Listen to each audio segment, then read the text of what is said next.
son retour dans l'Africa Newsroom, notre invité et enseignant Lionel Boko ainsi que nos éditorialistes Gracien Rokindikizé et Jean-Marie Bitomo sont toujours avec nous. Et en Côte d'Ivoire, les indicateurs économiques sont au vert et ce malgré l'élection présidentielle qui se profile, des chiffres qui encouragent les investisseurs locaux mais aussi internationaux à rester dans le pays, comme nous l'explique Idlet Miradel Bissou. En Côte d'Ivoire, les indicateurs économiques restent en constante progression avant l'élection présidentielle du 25 octobre 2015. Le gouvernement prévoit une croissance de 9,6% en 2015, ce qui fait du pays la première puissance économique de l'espace UEMOA, Union économique et monétaire de l'Afrique de l'Ouest. Des chiffres encourageants pour un pays engagé dans un processus électoral, selon les investisseurs. Partout en Afrique, il y a des élections, il y a des tensions un peu partout. Donc les investisseurs, ils sont africains, on est habitués et on va avec, on y fait avec.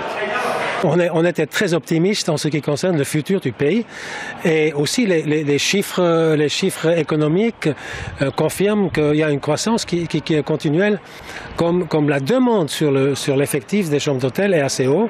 Donc c'est pour ça qu'il y a une bonne base d'affaires pour investir. Les facteurs qui ont contribué à cette forte croissance sont entre autres l'exonération de la TVA, la réduction des droits de douane et les promesses de compensation aux investisseurs en cas de troubles sociaux. Le gouvernement a aussi cherché à inciter le secteur privé à des investissements importants, notamment dans le secteur des infrastructures.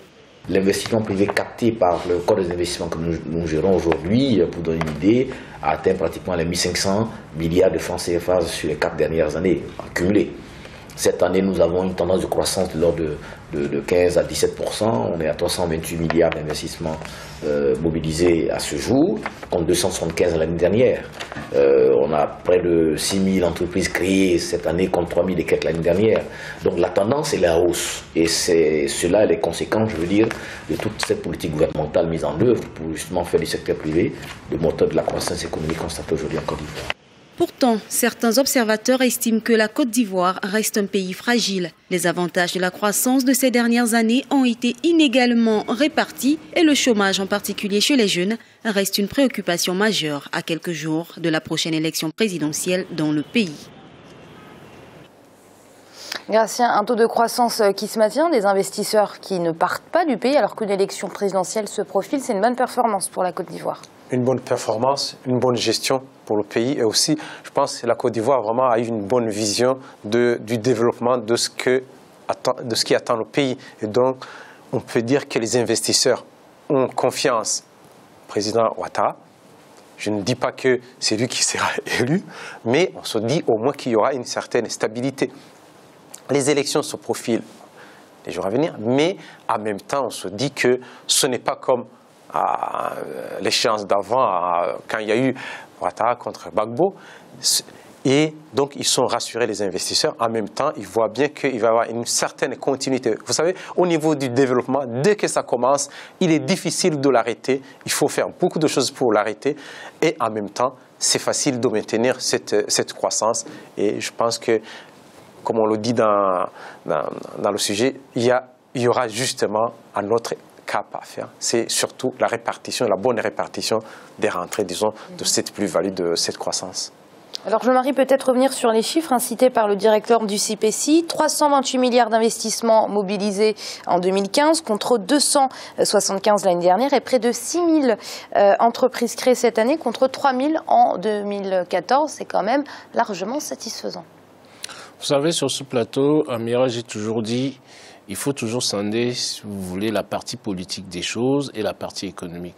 Sur ça, tout ce que Gracien vient de dire, j'y adhère tout simplement. Pourquoi? Parce que la Côte d'Ivoire part de loin. Son président actuel a eu la sagesse, même s'il y a des manquements, de pouvoir mettre en place des stratégies économiques efficientes. Maintenant, les stratégies sociales, si vous n'avez pas de développement économique, je comprends bien les gens qui sont de l'autre côté. J'en fais partie aussi, j'en dirai un mot là tout à l'heure là-dessus. Si vous ne mettez pas en place des stratégies de croissance économique efficientes, qu'est-ce qui va régler les problèmes sociaux? C'est la croissance économique. Mais malheureusement, c'est aussi un manque dans nos économies, pour revenir là-dessus. C'est que nous nous asseyons sur les indicateurs internationaux qui nous parlent de croissance économique 15-20%. Mais chez nous en Afrique, je l'ai toujours dit sur ce plateau, j'aimerais bien qu'on s'intéresse à un indice qui est un indice, c'est-à-dire performant, par rapport à nos économies africaines, qui est plutôt l'IDH, l'indice de développement humain.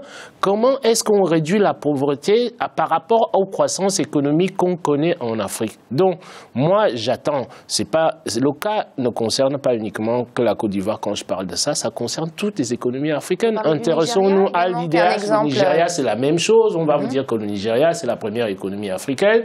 Mais quand vous allez regarder l'indice, l'amélioration du niveau de vie des Nigérians, c'est-à-dire a progressé de combien le panier de la scolarisation des enfants, l'analphabétisme. Voilà, l'analphabétisme, tout ça, ça reste sur place. Donc, si c'est pour que cette croissance profite à l'extérieur, pour moi, c'est une croissance, si vous voulez, qui n'a pas lieu d'être.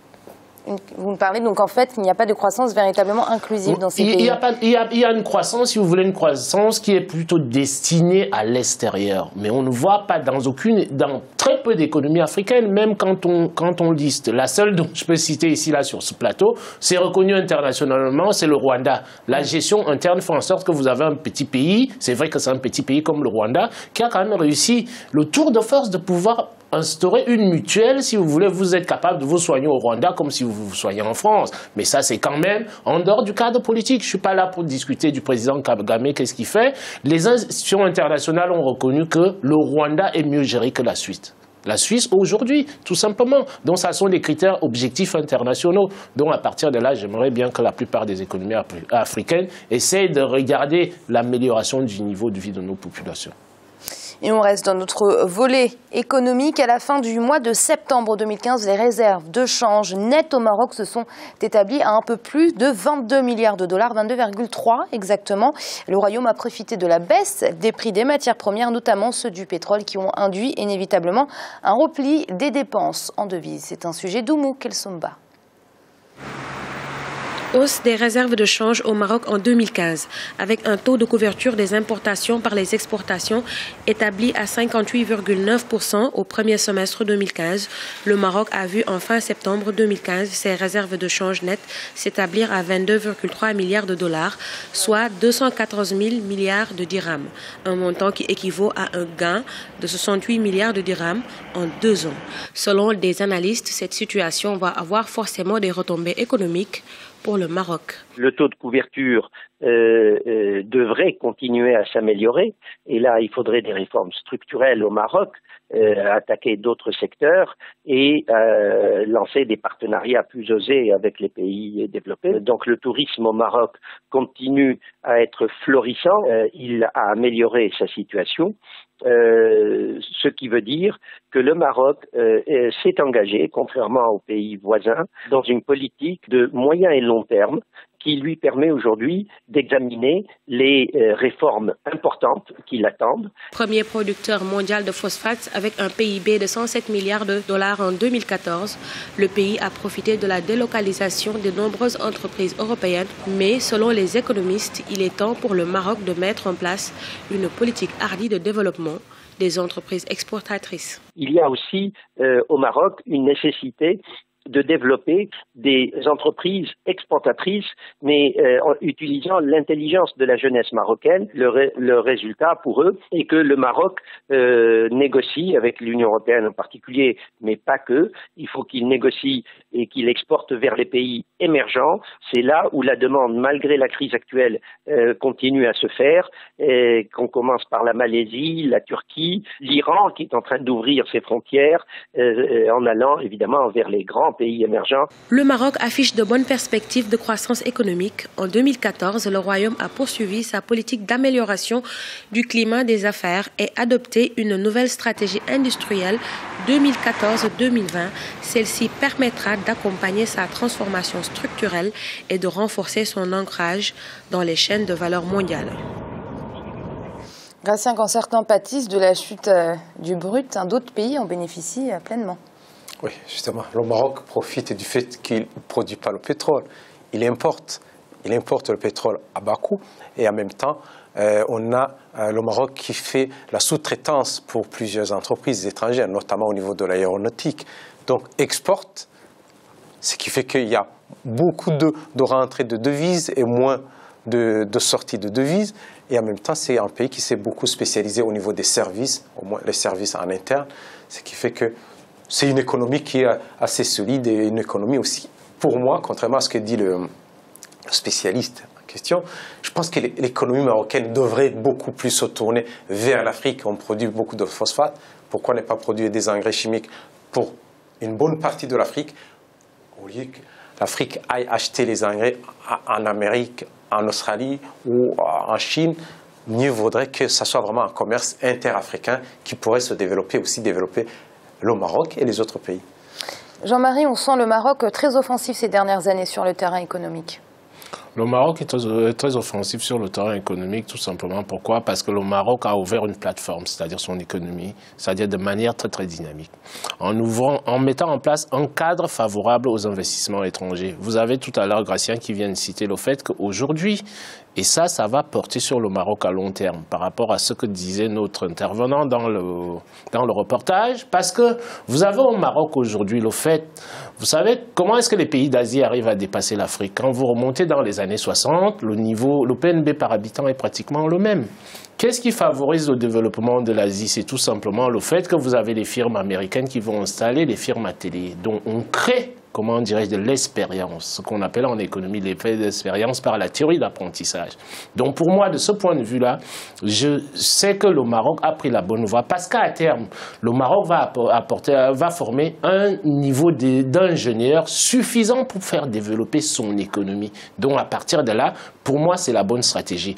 Quand on veut développer un pays, nos économies africaines, il faut avoir une vision à long terme. Et je pense que le Maroc a cette vision à long terme-là, de s'ouvrir, si vous voulez, à l'économie internationale, sous toutes ses formes, que ce soit le cinéma, que ce soit les investissements. Le Maroc se bat énormément là-dessus et il se positionne. Donc à partir de là, il commence à créer des complémentarités. Il y a l'industrie agricole qui est lancée, si vous voulez, avec des stratégies agricoles qui sont relativement performantes. Donc c'est quelque chose qui est positif de mon point de vue.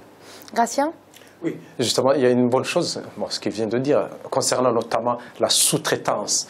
L'Afrique ne doit pas continuer à être sous-traitant des autres pays. La Chine a commencé à être sous-traitant et en même temps à copier. Nous, les Africains, on veut être plus honnêtes que le pape. Soyons concrets. Nous voulons un développement. On vient sous-traiter chez nous. Il faut que nous copions et que nous produisions nous-mêmes pour nous et à exporter. Et non pas rester vraiment les ateliers, les laboratoires des pays de l'Europe ou de l'Amérique. C'est de cette façon qu'on pourra se développer. Si jamais on n'arrive pas à copier ou on ne veut pas copier, on ne pourra jamais se développer parce qu'ils ne nous vendront jamais la technologie ou nous donneront la technologie gratuitement. Et on va peut-être passer rapidement au chiffre du jour. 84 milliards de naira, c'est ce qu'entend investir le groupe Ecobank dans l'agriculture nigériane d'ici à 2019. Jean-Marie, que vous inspire ce chiffre ? Ça veut dire, on parlait tout à l'heure, si vous voulez, des fondamentaux de l'économie, selon les critères des indicateurs internationaux, on s'entend bien sûr.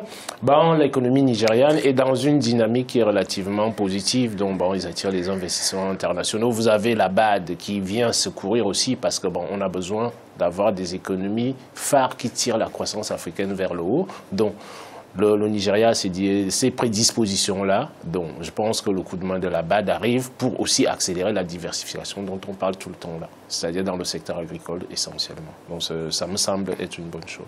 Grâce à une réaction très rapide. Il est rare d'avoir une économie solide sans avoir une agriculture qui est solide. Certains pays peuvent le faire, mais l'Afrique doit notamment essayer de développer d'abord l'agriculture avant même de développer l'industrie de transformation parce que c'est la base, sinon on ne pourra pas nourrir les Africains avec les importations. Merci Monsieur Boko d'avoir été avec nous ce soir. Je rappelle que vous êtes enseignant. Merci pour vos analyses. Merci Madame. Et merci à vous Jean-Marie. Merci Amira et bonsoir à tous nos téléspectateurs et téléspectatrices. Merci à vous également Gracien. Merci Amira, bonsoir à tous. Vous l'aurez compris, c'est la fin de cette émission. On se retrouve la semaine prochaine pour une nouvelle édition de l'Africa Newsroom. À très vite.